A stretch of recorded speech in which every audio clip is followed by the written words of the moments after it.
आइए मित्रों, आज हम आपको परम संत श्री गया प्रसाद जी महाराज की दर्शन कराते हैं। यह अद्भुत स्थान है। ये आप देख रहे हैं संत शिरोमणि ब्रज भूषण कह सकते हैं कि संत शिरोमणि ब्रज के भूषण महाराज जी की समाधि स्थल है।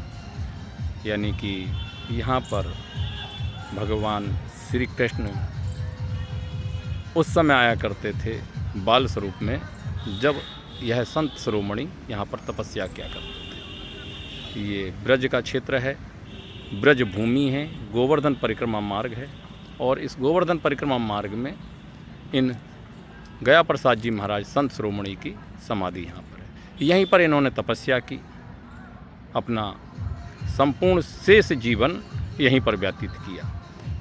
इस स्थल के पीछे आप देख रहे हैं कि यह है गोवर्धन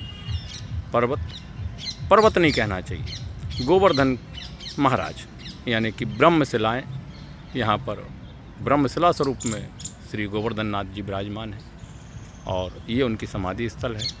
ऐसा कहा जाता है, ऐसा संत यहाँ के बताते हैं, ऐसा वर्णन आता है कि इन्हें उड़िया बाबा भी कहते हैं। तो उड़िया बाबा श्री गया प्रसाद जी महाराज, ऐसा वर्णन आता है कि जिस समय यहाँ पर ये तपस्या किया करते थे तो भगवान श्री कृष्ण बाल स्वरूप में आकर के इनकी गोद में विराजमान हो जाया करते थे। जब ये कोई कार्य करते तो श्री बाल कृष्ण लाल जी जिद करते, बाबा मैं आया हूँ, तू अपने कार्य छोड़ दे।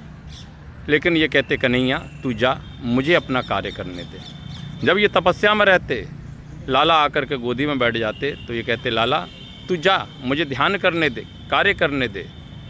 कृष्ण कहते बाबा तू मेरा ही तो ध्यान कर रहा है। हाँ बोले, मैं तेरा ही ध्यान कर रहा हूँ, लेकिन तू अभी जा। तो ऐसे अद्भुत संत की यह समाधि स्थल है, इसे आइए प्रणाम करते हैं। और चूँकि अभी अंदर बंद है, गेट बंद है, इसलिए दर्शन नहीं हो सकते समाधि स्थल के, तो हम आपको बाहर से इस समाधि स्थल के दर्शन करा रहे हैं। अब हम आपको ले चलते हैं कराने जहाँ पर श्री गोवर्धन नाथ जी विराजमान हैं और अद्भुत शिलाओं के दर्शन हम आपको कराते हैं।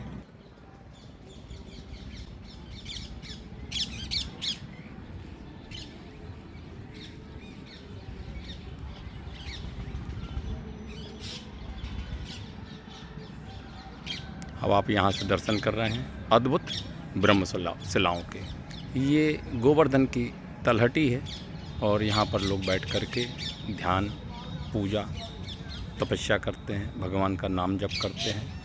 अद्भुत क्षेत्र है, भगवान की समस्त लीलाएं यहीं पर हुई है। और इसी गोवर्धन को भगवान श्री कृष्ण ने 7 दिन 7 रात्रि तक उठा करके 7 वर्ष की अवस्था में 7 कोस के गोवर्धन को उठा करके लीला की थी। संपूर्ण ब्रजवासियों की इंद्र के कोप से रक्षा की थी। यह वही क्षेत्र है, पौराणिक अति प्राचीन क्षेत्र श्री गोवर्धन धाम, यानी कि ब्रज 84 कोश में ब्रजमंडल में यह स्थान स्थित है। पूरा ही ब्रज भगवान की लीलाओं से आज भी ओत प्रेत है। और आपको एक बार पुनः दर्शन कराते हैं इन ब्रह्मशिलाओं के। तो प्रेम से बोलिए वृंदावन बिहारी लाल जी की जय, गोवर्धन महाराज की जय।